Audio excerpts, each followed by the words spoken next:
क्या 2024 जाते जाते कुछ दर्दनाक भयावह हादसे देखे जा रहे हैं?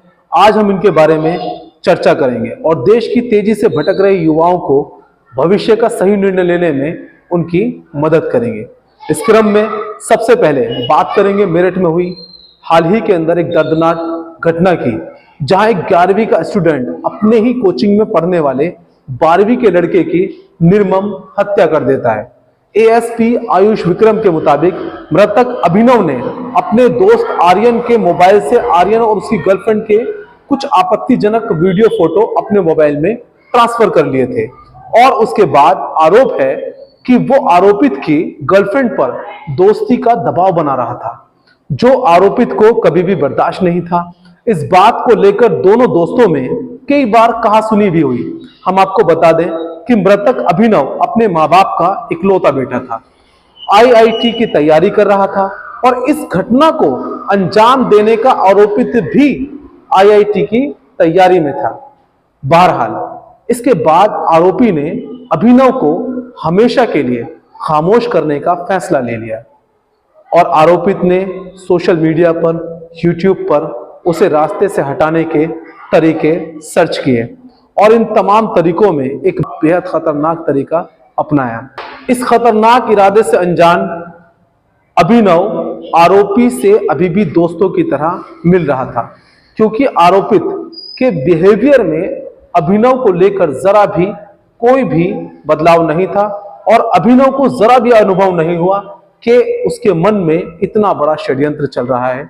आरोपित ने अपने दोस्त अनुभव को घूमने फिरने के बहाने काली नदी पर बुलाया, यानी कि काली नदी ले गए, जो नजदीक में सुनसान जगह थी, जहां आरोपी अपने कोचिंग बैग में घर से ही एक खतरनाक हथौड़ा छुपा कर लेकर आया था और मौका देखते ही हथौड़े से आरोपित ने अभिनव के सर पे जोरदार वार और लगातार उस पर वार करने शुरू कर दिए और तब तक वो वार किए गए जब तक उसकी धड़कन थम नहीं गई। और हुआ भी कुछ ऐसा ही कि अभिनव की मौके पर ही मौत हो गई।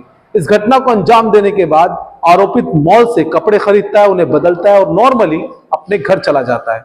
लेकिन उधर थाना कंकर खेड़ा क्षेत्र मेरठ मोर्निका सिटी में रहने वाले किराना व्यापारी का बेटा मृतक अनुभव बीते शनिवार को सुबह कोचिंग गया पर जब कोचिंग से काफी देर होने पर भी नहीं लौटा और उसका मोबाइल भी स्विच ऑफ जा रहा था, तो परिवार में बेचैनी शुरू हो गई। और ये कोई मामूली बेचैनी नहीं थी। कोचिंग फोन लगाया गया और मालूम हुआ कि इस शनिवार तो कोचिंग ही बंद था, यानी कोचिंग की अभिनव की तलाश शुरू हो जाती है और शाम 3:45 पर उसकी लोकेशन शॉपरिक्स मॉल के पास मिलती है और साथ ही मिलती है उसी के साथ घूम रहे एक और लड़की की लोकेशन। अभिनव के साथ जो लड़का घूम रहा था वो उसी की कॉलोनी का रहने वाला था और वो कोई और नहीं, वही आरोपी था जिस पर अभिनव की हत्या का आरोप लगा था। जी हां, आप बिल्कुल सही समझ रहे हैं, आर्यन को गिरफ्तार कर लिया जाता है और उसकी बताई निशानदेही पर अभिनव की बॉडी बरामद कर ली जाती है रात 2:30 पर और मॉर्चरी में रखवा दी जाती है। हम सभी अभिभावकों को इस घटना से बहुत बड़ा सबक सीखने को मिलता है कि हमें अपने बच्चों की संगत का पता होना चाहिए कि हमारे बच्चे कब कहाँ किसकी संगत में उठ बैठ रहे हैं, किसके साथ घूम फिर रहे हैं, वो उसका माहौल कैसा है, किस तरह का मामला है। हमें अपने बच्चों की संगत का पता होना चाहिए।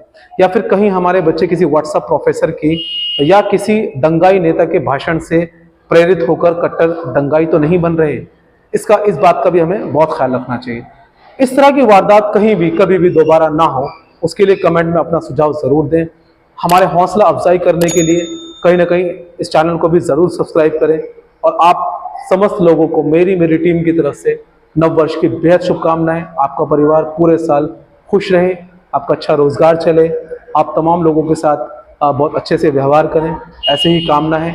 और हमारे देश से हिंदू मुस्लिम भाईचारा कभी ना मिटे, तमाम भेदभाव खत्म।